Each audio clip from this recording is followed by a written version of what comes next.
ನೀನ್ ಯಾಕೋ ಇಲ್ಲಿ? ನಾನೇ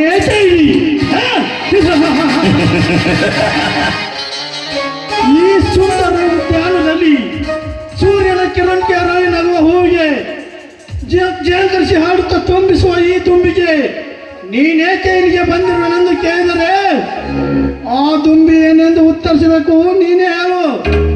ಏ ಮೂರ್ಖ, ಬಾಯಿಲ್ಲದ ಹೂವಿಗೆ ಅನೇಕ ದುಂಬಿಗಳು, ಬಾಯಿ ಬರೋ ಈ ದುಂಬಿಗೆ ಒಂದೇ ದುಂಬಿಗಳು.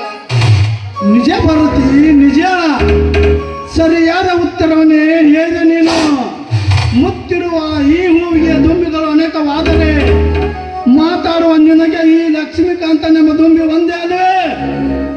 ಲಕ್ಷ್ಮೀಕಾಂತ್ ಅದು ನೀನಲು. ಯಾಕೆ ಭಾರತಿ ನಿನಗೆ ಸಿಟ್ಟು? ನಿನ್ನ ಮಾತಿನ ಮಂಟಪಕ್ಕೆ ನಾನೇ ಉತ್ತರ ಕೊಟ್ಟದು. ಯಾಕೆ ನಿನ್ನ ಬುದ್ಧಿಯನ್ನು ಭ್ರಮೆ ಮಾಡಿಕೊಂಡು ಏನು ವಿಚಾರ ಮಾಡುತ್ತಿರುವೆಲ್ಲ? ಹೆಣ್ಣು ಜಗದ ಕಣ್ಣು ಅಂತ ಹೇಳ್ತಾರೆ. ಅಂತವಳ ಮೇಲೆ ಏನಾದ್ರೂ ಬಂದಿದ್ದೆ ಆದ್ರೆ ನಿನ್ನ ಹೆಣ ಬೀಳೋದು ಎಚ್ಚರ. ಭಾರತಿ ಹುಚ್ಚು ಹಿಡಿದಂತೆ ರೋಷದ ಕೆಚ್ಚು ತಂದುಕೊಂಡು ವಾದಿಸಬೇಡ ನನ್ನೊಂದಿಗೆ. ಯಾಕೆ ಗೊತ್ತೇ? ಪ್ರಾಣ ಸೆಳೆವ ಯಮರಾಜನ ನನ್ನ ಅರಮನೆ ದೊಡ್ಡ ಪಾಲಕನಾಗಿರುವಾಗ ನನ್ನ ಹೆಣ್ಣದ ಸಮಸ್ಯೆ ಎಲ್ಲಿಂದ ತರುವೆ?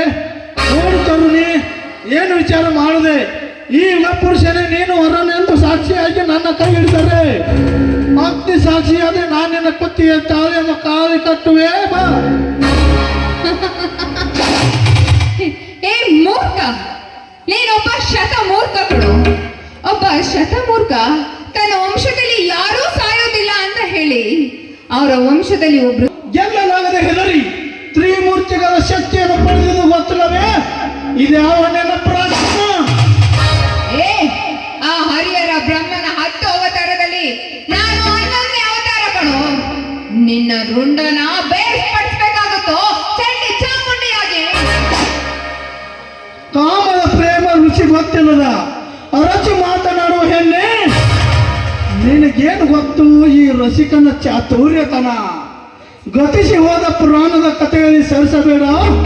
ನೀನು ನನ್ನ ಹಿಂದಕ್ಕೆ, ನೀನು ನನಗೊಂದಿದರೆ ನಿನ್ನ ಪುಷ್ಪ ಮಂಟಪದಲ್ಲಿ ಕುಂದಿರಿಸಿ ನಿನಗೆ ಕನಕಾಭಿಷೇಕ ಮಾಡುವೆ. ಯಾರಲ್ಲೇ ಸೋದರಿ? ಪಾಪಿ, ಹರಿಹರ ಬ್ರಹ್ಮಾದಿಯಲ್ಲಿ 10ನೇ ಅವತಾರ ಅಲ್ಲ 11ನೇ ಅವತಾರ